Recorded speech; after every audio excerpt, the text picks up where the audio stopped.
Evangelho de Mateus. Naquele tempo, Jesus foi à região de Cesareia de Filipe e ali perguntou aos seus discípulos: Quem dizem os homens ser o Filho do Homem?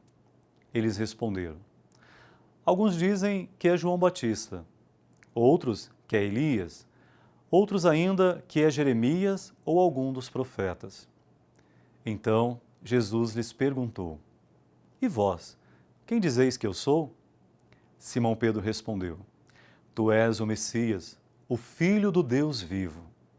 Respondendo, Jesus lhe disse: Feliz és tu, Simão, filho de Jonas, porque não foi um ser humano que te revelou isso, mas o meu Pai que está no céu. Por isso eu te digo que tu és Pedro, e sobre esta pedra construirei a minha igreja, e o poder do inferno nunca poderá vencê-la. Eu te darei as chaves do reino dos céus. Tudo o que tu ligares na terra será ligado nos céus. Tudo o que tu desligares na terra será desligado nos céus. Palavra da salvação. Glória a vós, Senhor. Celebramos a solenidade dos apóstolos São Pedro e São Paulo. Celebrar estes dois grandes apóstolos de Cristo é celebrar a vida da Igreja em sua totalidade, tanto na sua dimensão hierárquica, de organização estrutural, quanto na sua dimensão missionária, de ser continuadora da missão dos apóstolos, de levar o Evangelho até os confins da terra. Para entender a missão da Igreja, é preciso entender a missão que Cristo confiou aos seus apóstolos e discípulos.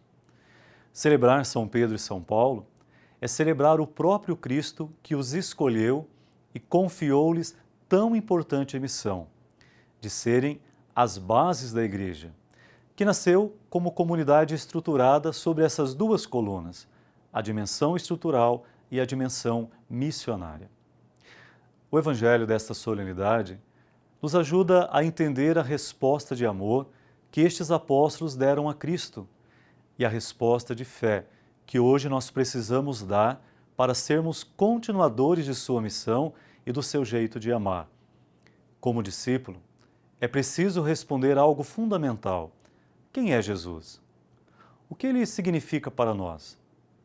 Pois sem responder a isso, não teremos condições de dar testemunho dele para o mundo. Pois antes de dizer quem é Jesus para os outros, tenho que ser capaz de responder quem ele é na minha vida. Dessa resposta vai depender nosso compromisso com Cristo e com a Igreja.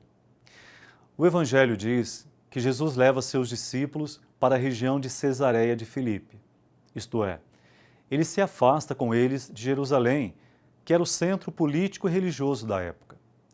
Jesus os leva para uma região periférica, com todos os seus problemas de periferia, para que os discípulos enxergassem Jesus longe daquilo que Jerusalém representava e próximo daquilo que representava sua missão.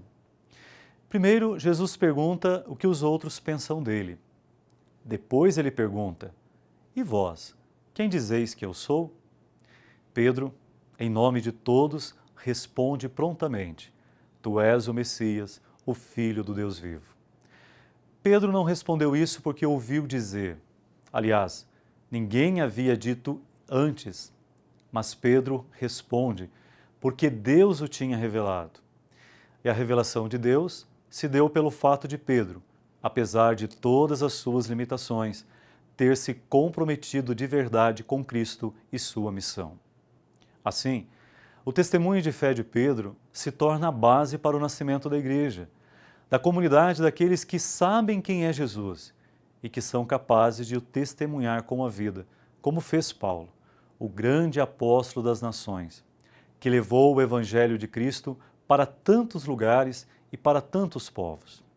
Assim, Pedro e Paulo, de maneiras diferentes, edificam a Igreja de Cristo numa mesma fé, sendo testemunhas do Evangelho na entrega da própria vida pela construção do reino.